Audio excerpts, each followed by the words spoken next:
नमस्कार, India real estate guide में आपका बहुत बहुत स्वागत है। और आज हम एक बार फिर हाजिर है इंडिया रियल एस्टेट गाइड का एक खास एपिसोड लेकर। आज हम यहाँ एक ऐसे विषय पर चर्चा करने जा रहे हैं जिसका जिक्र बहुत ज़्यादा होता है लेकिन काम उस पर होता हुआ थोड़ा कम दिखाई देता है। जी हाँ, आज हम बात करने वाले हैं अफोर्डेबल हाउसिंग पर। चाहे डेवलपर हो, चाहे एक्सपर्ट्स हो, चाहे सरकार हो, चाहे हम खुद हों, बहुत ज़्यादा बातें होती हैं देश में अफोर्डेबल हाउसिंग को लेकर।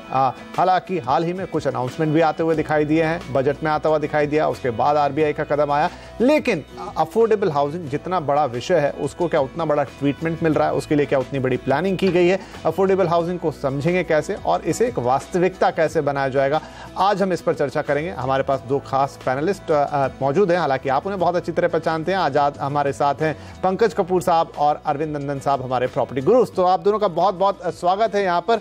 अरविंद जी, आपसे शुरुआत करता हूँ। अफोर्डेबल हाउसिंग, जैसे मैंने कहा कि या हम आपस में भी बात करते हैं कि चर्चा बहुत ज़्यादा होती है लेकिन काम उस पर कम होते हुए दिखाई देते हैं। हालांकि सरकार की तरफ से कुछ अनाउंसमेंट आए हैं, एक बजट एलोकेट कर दिया है, एक डेडलाइन भी दी हुई है, नंबर भी है, इतना बनाना है, और कुछ आरबीआई के उस पर आगे चीज़ें भी आई हैं, अनाउंसमेंट आए हैं होम लोन को लेकर। लेकिन क्या ये चीज़ें काफ़ी हैं? देखिए, सीधा सीधा उत्तर तो यह है कि काफ़ी अभी बिल्कुल भी नहीं है। काम बहुत ज़्यादा है। कुछ हमने स्टैटिस्टिकल रिसर्च भी करके देखी है। आने वाले 10-15 वर्षों में मुंबई, दिल्ली या बेंगलोर जैसे बड़े शहरों में आसानी से 8-10 लाख यूनिट्स की ज़रूरत पड़ सकती है। इसका एक बहुत बड़ा हिस्सा अफोर्डेबल हाउसिंग में ज़रूरत पड़ेगी। अगर आप छोटे शहरों में चले जाएँ तो भी ऐसी ही वॉल्यूम्स हैं, हालांकि आपको ज़्यादा शहर देखने होंगे। तो रिक्वायरमेंट तो बहुत बड़ी है। शुरुआत अब जाके पहली दफ़े कुछ ठोस दिखाई पड़ रही है, खासकर ये 10 लाख या 10 लाख से नीचे के जो यूनिट्स हैं, इनके लिए आरबीआई ने जो कुछ प्रावधान का अनाउंसमेंट किया है, तो ये एक सही स्टेप तो है। लेकिन अगर आप ये समझें कि ये काफ़ी है तो काफ़ी तो बिल्कुल नहीं है, सिर्फ शुरुआत ही है, मैं समझता हूँ अभी। जैसा अरविंद जी कह रहे हैं, अब जाहिर सी बात है, हर चीज़ को कहीं ना कहीं से शुरू करना होगा, फिर आप उसे एक बड़ा रूप दे सकते हैं, एक मूवमेंट का रूप दे सकते हैं, या अगर इतना सारा काम हो जाता है शायद आप इसे हाउसिंग क्रांति ही कह देंगे देश के अंदर। आपको क्या लगता है, ये एक सही शुरुआत है, जो इनिशियल कदम उठाने चाहिए बिल्कुल सही दिशा में? पंकज जी, मुझे लगता है कि कुछ हद तक एक डायरेक्शन है और उसका मेन रीज़न है, अगर आप देखिए इसको इस कंजक्शंस में देखना चाहिए कि आप जब लैंड एक्विजिशन बिल के अंदर जो अमेंडमेंट किए गए उसके अंदर इन्होंने बोला कि अफोर्डेबल हाउसिंग को हम एक इंफ्रास्ट्रक्चर की कैटेगरी में लेके आते हैं, और दूसरी तरफ अगर आप बजट में हम बात करते हैं तो हमने बोला कि गवर्नमेंट पीपीपी मॉडल के थ्रू इंफ्रास्ट्रक्चर और बाकी चीज़ों को प्रमोट करेगा।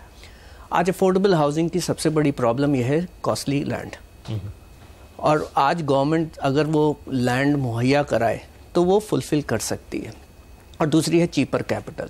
तो दोनों तरफ से उन्होंने कोशिश करी है कि एक तरीके से बॉन्ड इंफ्रास्ट्रक्चर के लिए जो प्रमोट किए हैं, गोल्ड बॉन्ड को प्रमोट किया, जिससे रूरल के अंदर किसी तरीके का फंडिंग जो इक्विटीज़ जो रूरल वाले हैं उनको मिल सके।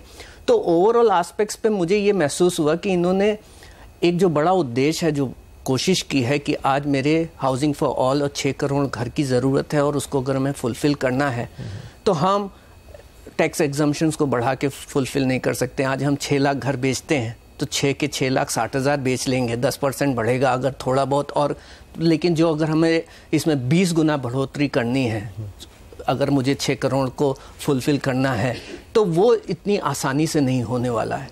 तो ये एक बड़ा ही अच्छा डायरेक्शन है।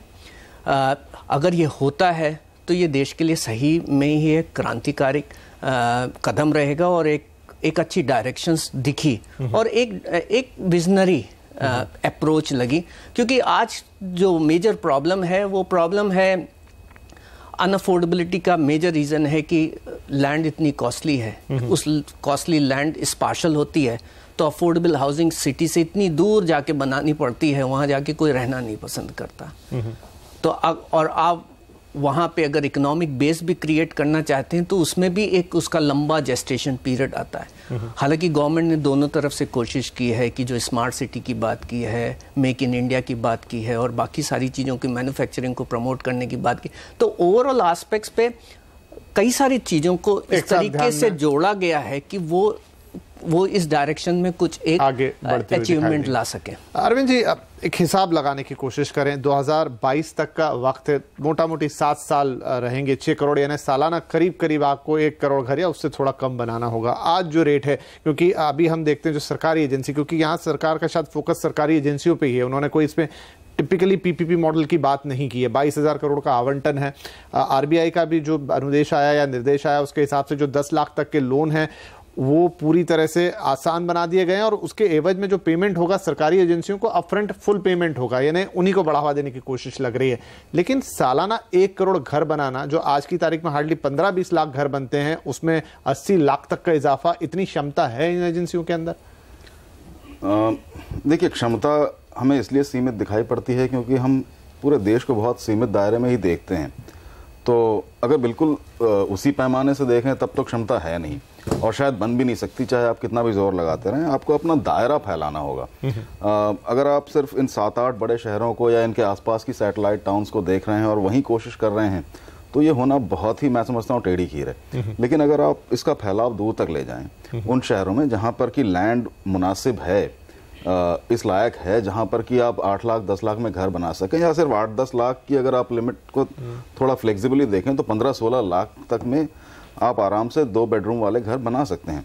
तो इसको दूर तक ले जाना होगा आपको। अगर आप सिर्फ इन्हीं शहरों पर केंद्रित रह गए या इनके आसपास की सैटेलाइट सिटीज पर केंद्रित रह गए, तब तो मुझे नहीं लगता ये हो सकता। जैसा पंकज ने भी कहा, लैंड और कैपिटल ये 2 फैक्टर हैं, पर इसके अलावा मेरे ख्याल से कुछ और भी फैक्टर्स हैं, इनको देखना होगा।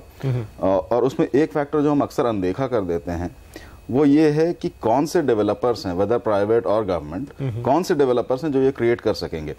इन 8-10 बड़े शहरों में आज अधिकांश डेवलपर वो हैं जिनके लिए ये करना बहुत ही मुश्किल हो गया है। एक तो वो स्किल वाइज, एक्सपीरियंस वाइज और ओरिएंटेशन वाइज वो अफोर्डेबल हाउसिंग के लिए ओरिएंटेड नहीं है पूरी तरह से। तो कुछ एक मतलब हर शहर में आपको 2 या 3 ऐसी एंटिटीज मिल जाएंगी। बैंगलोर में कुछ एक मिल जाएंगे, बॉम्बे में मिल जाएंगे, लेकिन अधिकांश जो बड़ी कम्युनिटी का जो हिस्सा है वो उसके लिए ओरिएंटेड नहीं है। तो उनकी भी स्किल सेट्स और उनकी भी अप्रोच उसके लिए रेडी नहीं है। तो गवर्नमेंट एजेंसीज हों या प्राइवेट एजेंसीज हों, जो उसके लिए सूटेबल हैं वो करें। लैंड और कैपिटल अगर अपनी जगह पर आ जाए और उसके अलावा बायर्स का जो साइड है वो भी उसके लिए रेडी हो पाए। ऐसा भी नहीं हो सकता कि आपने 8-10 लाख के घर बना दिए लेकिन लोगों की अपनी स्थिति इतनी अनस्टेबल है कि वो फिर भी जाके नहीं खरीद रहे। तो ये 4-5 हिस्से जब तक ठीक तरह से नहीं बैठ जाएंगे अपनी अपनी जगहों पर, तब तक ये नहीं हो पाएगा। तो जहां तक सिर्फ बनाने का प्रश्न है, मैं समझता हूँ बहुत आसान नहीं है। जैसा आपने कहा, जितना बनाते हैं उसका आपको कम से कम 5-6 गुना और बनाना है। लेकिन आपको एक बड़ा जियोग्राफिकल दायरा, भौगोलिक दायरा देखना होगा, तब जाके ये हो सकता है। और वो जरूरी भी है देश के लिए। आप पूरी 130 करोड़ की आबादी को सिर्फ इन 3-4 शहरों में नहीं फिट कर सकते। राइट। तो चलिए, इतना आसान नहीं है, उसके लिए बहुत सारे अलग अलग फैक्टर्स होंगे जिन्हें एक साथ आपको देखना होगा, एक साथ उनके लिए सॉल्यूशन निकालने होंगे। तो सॉल्यूशन निकलेंगे कैसे, कौन सी और बातें हैं जिन्हें अनदेखा नहीं किया जा सकता जब आप पूरे देश में हर किसी के सिर पर छत देना चाहते हैं, ये चर्चा करेंगे इस छोटे से ब्रेक के बाद।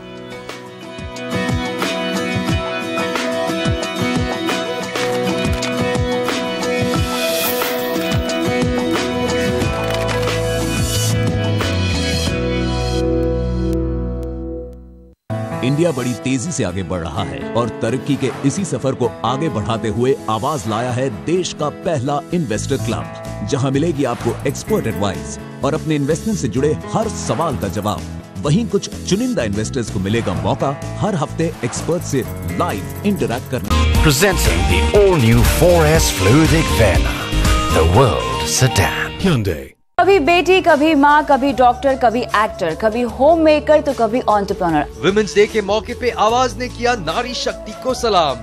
दिन भर रही कमान महिलाओं के हाथ। दिन भर चलाए गए कुछ विशेष कार्यक्रम, जहां लीग से हटकर महिलाओं ने की इन्वेस्टमेंट, एंटरप्रेन्योरशिप और अपनी तरक्की से जुड़ी हर बात खुलकर। वहीं इस मौके पर कुछ खास महिलाओं को दिया गया SIP का तोहफा। CNBC आवाज बना भारतीय नारी की आवाज।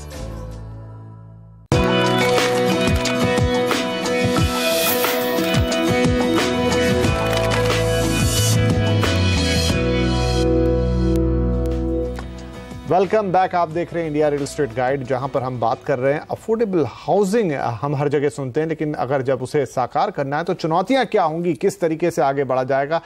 खास पैनल हमारे साथ बना हुआ है। पंकज जी, जब हम कहते हैं कि अफोर्डेबल हाउसिंग जहां डिमांड सबसे ज़्यादा है और वो तबका होता है लोअर इनकम ग्रुप वाला या EWS वाला, तो ये बहुत एक मोटी परिभाषा हो जाती है। कैसे समझें इसको कि 95% में क्या सिर्फ वही लोग हैं जो 10 लाख के मकान खरीदेंगे, क्या 20 या 30 लाख वाले उसके दायरे में नहीं आएंगे?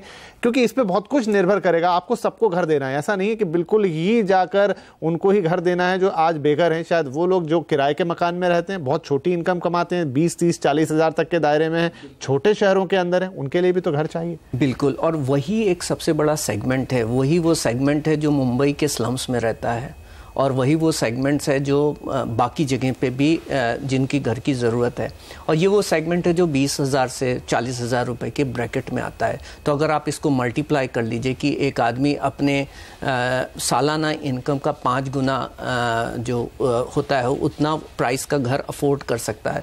तो अगर आप देखें तो 5 लाख से लेकर के 15 लाख रुपए के ब्रैकेट के अंदर ये सेगमेंट बैठता है, और यही हमारी पर कैपिटा इनकम है जो फिट होती हुई कहीं जगह पे दिखती है। यही एक जर्नल जो 95% है वो यही कमा पा रहा है आज के दिन। तो इसकी ज़रूरत को पूरा करना है और यही सबसे बड़ी डिमांड है। बट ये वही है कि ये डिमांड को फुलफ़िल करने के लिए हमारी प्राइस सेटिंग ने डिस्क्वालीफाई कर दिया सिटीज़ को। अगर छोटी सिटीज़ की भी बात कीजिए तो वहाँ पे जीविका नहीं है, तो इसके लिए लोग बाग अर्बन सेंटर्स में आते हैं। तो जब अर्बन सेंटर्स में आते हैं तो वहाँ पे कॉस्ट इतनी ज़्यादा होती है कि वो घूम फिर करके स्लम्स में रहते हैं, और या फिर अगर वहाँ पे वो रहना चाहेंगे तो उन्हें अपने जीविका वाले प्लेस से इतनी दूर पे जा कर के रहना पड़ता है कि वो डेली ट्रैवल नहीं कर पाते हैं। तो ये प्रॉब्लम जो है ये प्राइस सेटिंग की है, ये प्रॉब्लम जो है इकोनॉमिक डिस्ट्रीब्यूशन की है कि हमने कुछ ही एक शहरों को प्रॉस्परस बनाया जबकि बाकी सारे शहर जो हैं वो उस हिसाब से डेवलप नहीं हो पाए। इसके अलावा एक सबसे बड़ा जो रीज़न मुझे महसूस होता है इस प्रॉब्लम का वो ये है कि हमारे पास आर्टिफिशियल स्कैर्सिटी ऑफ लैंड है। हम बात तो करते हैं कि स्कैर्सिटी ऑफ द लैंड, लेकिन बहुत ज़्यादा आर्टिफिशियल है। और उस आर्टिफिशियल स्कैर्सिटी का मतलब ये है कि काफ़ी जगह पे आपकी राइट फ्रॉम आपकी जो अर्बन बॉडीज़ और जो गवर्नमेंट बॉडीज़ हैं उनके वो हेल्ड करती हैं, बहुत ज़्यादा ज़मीन को हाईएस्ट प्राइस पे बेचती हैं। कई जगह पे जहाँ खुला हुआ भी मार्केट है वहाँ पे ब्लैक मनी का इन्वॉल्वमेंट इतना ज़्यादा होता है कि लोग बाग उसमें पैसा डाल करके भूल जाते हैं बहुत सालों तक, और उसकी वजह से जो है वो लैंड अवेलेबल नहीं रहती है। यहाँ पर पंकज जी बहुत अच्छी बात उठा रहे हैं, क्योंकि अगर मैं सिर्फ दिल्ली, मुंबई, बड़े शहरों की बात ना करूँ, छोटे कस्बा नुमा शहरों की बात करूँ 10-12 लाख की आबादी वाले, तो वहाँ भी जो गवर्नमेंट एजेंसी हैं, जो डेवलपमेंट एजेंसीज हैं, चाहे आप डेवलपमेंट अथॉरिटीज़ जो हर शहर की होती हैं, उनके मकानों की भी एवरेज कीमत जो साधारण से मकान है 60 और 70 लाख रुपये पहुँच चुकी है। जी हाँ, हो जाती है। और दरअसल हम अर्बन पॉपुलेशन की बात करते हैं, जब हम शहर कहते हैं, शहरों में मेट्रोपॉलिटन तो हैं लेकिन दूसरे एंड ऑफ द स्पेक्ट्रम पे कुछ सेंसस टाउन भी होते हैं जो बहुत ही छोटे होते हैं, जहाँ म्यूनिसिपैलिटी भी नहीं होती है, लोकल डेवलपमेंट अथॉरिटी होती है, कंट्रोलिंग अथॉरिटी होती है। सभी जगह ज़मीन पर कुछ ना कुछ कंट्रोल है ज़रूर, लेकिन उसमें जाने से पहले मैं 1 मिनट आपकी अनुमति से एक दूसरी बात करना चाहता था। अफोर्डेबल हाउसिंग 3-4 टर्म है जिनको अलग अलग देखना चाहिए और समझना चाहिए। एक टर्म है अफोर्डेबल हाउसिंग, एक टर्म है मास हाउसिंग, एक टर्म है EWS जिसे हम कहते हैं इकोनॉमिकली वीकर सेक्शन, उसके अलावा एक LIG का भी टर्म। जी बिल्कुल, ऐसे सेगमेंट्स तो आपको करने ही होंगे। और ये चारों हम एक तरह से देखते हैं। इसमें सबसे ज्यादा जो भ्रामक या कंफ्यूजिंग है वो है अफोर्डेबल हाउसिंग, जिसकी कोई क्लियर कट परिभाषा नहीं है। जैसा इन्होंने कहा, सालाना इनकम का 5 गुना जो होता है वो अफोर्डेबल होता है। अगर कोई 1 करोड़ साल में कमाता है तो उसकी अफोर्डेबिलिटी 5 करोड़ की हो गई, या इसी तरह से आप देख सकते हैं। जहां तक हम कम्युनिटी की बात कर रहे हैं, सोसाइटी की बात कर रहे हैं, हम जनरली उस तबके की बात कर रहे हैं, मैं समझता हूं इस पर्टिकुलर विषय में, जो 2 लाख, 2.5 लाख या 5 लाख तक की सालाना इनकम रखते हैं। उनके लिए अगर आपको प्रॉपर्टी या ज़मीन बनानी है, प्रॉपर्टी या घर बनाने हैं, तो वो उस ज़मीन की कीमत 15-20 लाख प्रति एकड़ या उससे कम ही होनी चाहिए, तभी जाके ये बन पाएगा। बिल्कुल सीधा सीधा इसमें गणित है। जहां तक लैंड को लॉक करके रखने की बात है, मैं समझता हूं काफ़ी हद तक पंकज जी ने सही बात कही, लेकिन इसके अलावा ऐसी बहुत सी ज़मीन शहरों में है, नॉन सेमी अर्बन एरियाज में है। सिर्फ महाराष्ट्र को अगर आप देख लें तो कम से कम 100-150 ऐसे अलग अलग पॉइंट्स हैं जहां पर ज़मीन आप इस तरह की अनलॉक करके बना सकते हैं। ज़रूरत इसमें है पॉलिसी लेवल पे उसको इनिशिएट करने की और फिर एग्जीक्यूशन लेवल पर उसको अच्छी तरह फॉलो अप करने की। ऐसा नहीं है कि सारी ज़मीन लॉक कर ली गई है और अब कहीं कुछ बचा नहीं है। मुश्किल ये होती है कि हम सिर्फ बड़े शहरों या उसके आसपास के एरियाज को ही देखते रह जाते हैं। तो जैसा आपने कहा 50-60 लाख की कीमतें हो गई हैं, लेकिन ये 50-60 लाख हम फिर भी उन शहरों की बात कर रहे हैं जैसे नासिक हो गया, औरंगाबाद हो गया, पर हम अगर उससे भी और नीचे चले जाएं तो आप अवेलेबल करा सकते हैं।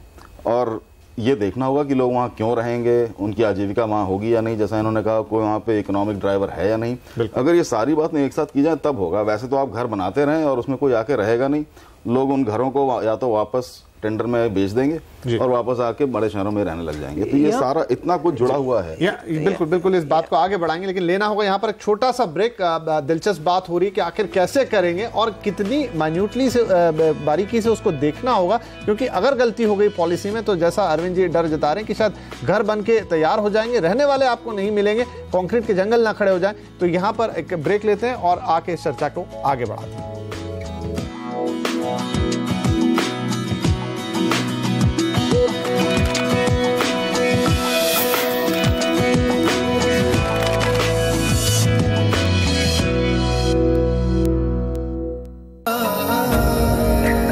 जवां दिलों की हर धड़कन में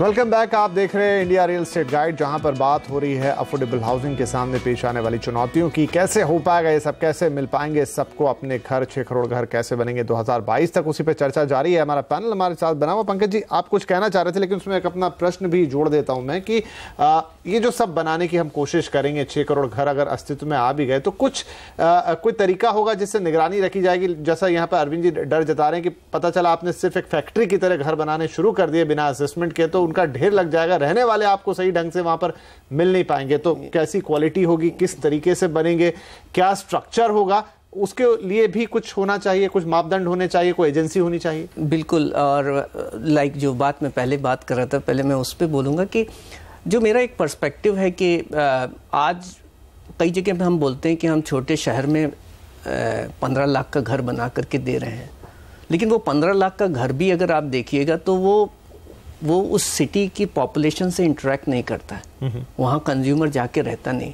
आपको बड़ा सिंपल एग्जांपल बताता हूँ, पूना है, पूना के आउटस्कर्ट्स में आप चले जाइए, आज वहाँ पे जो लैंड का प्राइस है, कई जगह पे लैंड का प्राइस वहाँ पे बिकने वाले घरों के प्राइस के बराबर पहुँच चुका। और ये बात आप पूना के आउटस्कर्ट्स में, येवत और बाकी जगह पे देखिए, आप रायपुर चले जाइए उसके आउटस्कर्ट्स में देखिए, तो कई जगह पे हमने ये देख लिया कि इतना स्पेकुलेटिव प्राइजेस है। आप जो लैंड का प्राइस होता है वो एक्चुअली उस पे रहने वाले लोगों की क्वालिटी और उसके भार के ऊपर होता है, और उसके प्रोस्पेक्टिव डेवलपमेंट के पॉइंट ऑफ व्यू से होता है कि कितनी बड़ी इकोनॉमी आएगी और कितनी देर में कितनी डेंसिटी वहाँ पे क्रिएट होगी। कई जगह पे आज गुड़गांव के अंदर चले जाइए कि वो नो मैंस लैंड है, कोई वहाँ रहता नहीं है, लेकिन उसके बावजूद जो रेट हैं वो 8,000 से 15,000 रुपये जा रहे हैं, और 8,000 से 15,000 जो ये रेट होता है ये वो उस लोकेशन का होना चाहिए जहाँ 4,500 से 5,000 जो पीपल पर स्क्वायर किलोमीटर की डेंसिटी आ जाए, जहाँ पे एक सोशल फैब्रिक, जब वो डेंसिटी आती है तो सोशल फैब्रिक क्रिएट होता है और वहाँ पे एक माहौल आता है। तो वही आप कंपेयर कीजिए, तो वो कंपेयर आप अगर आप वाइट फील्ड में जाइए, बाकी जगह चाहिए, वहाँ 5,000 वाला वो रेट है जहाँ पे अच्छी खासी रिक्विजिट डेंसिटी है। ऐसी ऐसी जगह पड़ी हुई है वहाँ पे जहाँ पे कोई रहता नहीं है, लेकिन लैंड के अंदर इतना स्पेकुलेशन हुआ और इस हिसाब से प्राइसेस बढ़ गए। और यही एक मेजर रीज़न है कि हम अफोर्डेबल हाउसिंग क्यों नहीं कर सकते। कारण ये है कि लैंड जो है वो सबसे बड़ा हाई बीटा और ऑब्स्टिकल लैंड का प्राइस है। तो जब तक हम इसमें मॉडरेशन नहीं लाते, क्योंकि कंस्ट्रक्शन कॉस्ट तो अक्रॉस द बोर्ड हर जगह सेम है, वहाँ पे ज़्यादा डिफरेंस नहीं आता, ज़्यादातर प्रॉब्लम इज लैंड का कॉस्ट। और जो आपने दूसरा क्वेश्चन मुझसे पूछा कि मॉनिटरिंग कैसे की जा सकती है, आई थिंक हम डिजिटल वर्ल्ड में हैं, हमारे पास और उसके अलावा भी आज जो गवर्नमेंट ने एक सोच पैदा की है कि जहाँ पे वो अकाउंटेबिलिटी लेके आता है, रेगुलेटरी अथॉरिटी के अकाउंटेबिलिटी, तो एक मैकेनिज्म और एक सिस्टम ज़रूर बनाया जा सकता है और इसमें कोई बड़ी रॉकेट साइंस नहीं है।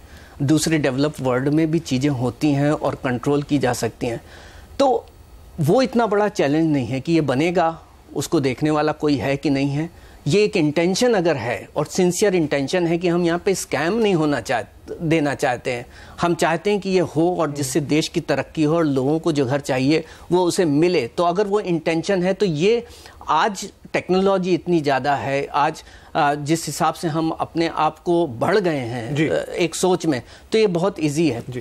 समय की थोड़ी कमी है, इसलिए अब अंतिम प्रश्न पे अरविंद एक छोटी सी बात और है, एक छोटी सी बात, क्षमता की बात जो हम लोग कर रहे थे, हमारे पास क्षमता की बिल्कुल कमी नहीं है। मुझे याद है कुछ वक्त पहले आप ही के चैनल के ऊपर एक शो चल रहा था जिसमें AM नायक साहब, LNT के चेयरमैन, वो इस तरीके की बात कर रहे थे। कहते जब 2007 में हमने चालू किया तो हमको बोला जाता था कि आपको अपनी कैपेसिटी बढ़ानी पड़ेगी, इतनी डिमांड आएगी। फिर वो बोले कि हमको अपने टारगेट को पूरा करने के लिए आज दुबई में जाना पड़ता है और आपको मिडिल ईस्ट का धंधा करना पड़ता है, देश के अंदर इतनी सप्लाई नहीं है जिसको हम कैटर कर सके। तो हमारे पास क्षमता की बिल्कुल कमी नहीं है इसको कैटर करने के लिए। उसके लिए एक प्रॉपर पॉलिसी चाहिए होगी। लेकिन एक सवाल जो अरविंद मैं पूछना चाह रहा था वो ये कि बना तो चलिए आपने दिया, लेकिन उसकी सस्टेनेबिलिटी के लिए क्या करेंगे? देखिए, ये बहुत अच्छा प्रश्न किया आपने। एक बहुत बड़ा डर मुझे ये भी है, और मैं सिर्फ नेगेटिव पहलू नहीं दिखा रहा हूँ, मैं पॉजिटिव बात करने जा रहा हूँ इसके बाद, कि ये ना हो जाए कि आपने ऑक्शन से या किसी तरीके से मकान बेच तो दिए 10 लाख की लिमिट के अंदर, फाइनेंस भी अवेलेबल करा दिया, लेकिन वो विदिन 2-3 साल वो 40 लाख का बन के लोगों ने दोबारा बेच दिया। तो अफोर्डेबल था तो सही, लेकिन अफोर्डेबल कैटेगरी में टिका नहीं रहा। ये एक बहुत बड़ी संभावना है, और ये सीधा सीधा इसका रिलेशन डिमांड सप्लाई की जो इम्बैलेंसेस हैं उनसे होगा। अगर जो बात मैंने पहले भी कही कि अगर ऐसा हो जाए कि आपने बहुत सारी रियल एस्टेट तो क्रिएट कर दी, लेकिन वहां पे रहने के ज्यादातर कारण आपने नहीं एस्टैब्लिश किए, तो वो एक किसी भी एसेट क्लास की तरह हो जाएगा जो कि खरीदा इसलिए जाता है कि उसको इवेंचुअली फ्लिप करना है आपको एक एप्रिसिएशन लेके।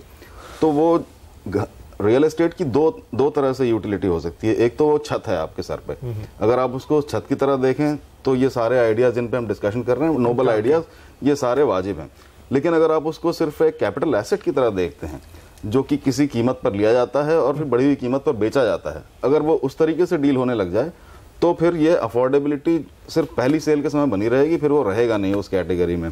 ज़रूरी ये है कि उसमें रियल एस्टेट को यूज़ करने के, उसमें रहने के सारे कारण स्थापित किए जाएं और वो बने रहें। और वो कारण तभी बनेंगे जब आप वहाँ रहना, उसको यूज़ करना आपकी ज़रूरत होगा, बजाय कि वो एक शेयर सर्टिफिकेट की तरह आपकी अलमारी में रखा है और किस दिन आप उसको बेच देंगे। बहुत अच्छी बात। तो जब तक आपने ये इंश्योर नहीं किया, इसलिए बात घूम कर वहीं आ जाती है कि आप बनाइए 6 करोड़ बनाइए, लेकिन उन 6 करोड़ को यूज करने के कारण भी दीजिए, अर्थात वहां पर रहने के, वहां पे काम करने के, वहां पर जीवन चलाने के उपाय एस्टैब्लिश करिए, तब ये अपने नहीं तो कंक्रीट का जंगल बन के रह जाएगा। कंक्रीट जंगल बनेगा और वो सिर्फ खरीद फरोख्त के लिए रह जाएगा और किसी काम के लिए नहीं रहेगा। चलिए, तो ये चर्चा बहुत 30 मिनट 20 मिनट में कंक्लूड नहीं हो सकती, लेकिन फिर भी उम्मीद करते हैं कि आज जितनी बातें निकल कर आई इससे काफी हद तक एक रास्ता नजर आता है कि कैसे होंगी चीजें, क्योंकि अभी तो बस शुरुआत हुई है, लंबा है बहुत रास्ता, चीजें कैसे होंगी गवर्नमेंट की पॉलिसी पे भी बहुत कुछ डिपेंड करेगा। तो आज आप लोगों का आने के लिए यहाँ पर बहुत शुक्रिया, लेकिन ये सिर्फ आज के लिए नहीं, आगे भी इस चर्चा को हम इस पर जारी रखेंगे इसी मंच पर। तो फिलहाल आज इंडिया रियल एस्टेट गाइड में इतना ही, लेकिन अगले हफ्ते फिर मिलेंगे कुछ और नई बातों के साथ। तब तक के लिए नमस्कार।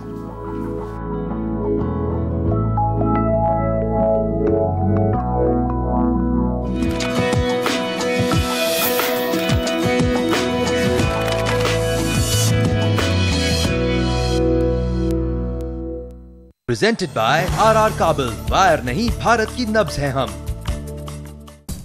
Quality has a new attitude. Durability has a new attitude.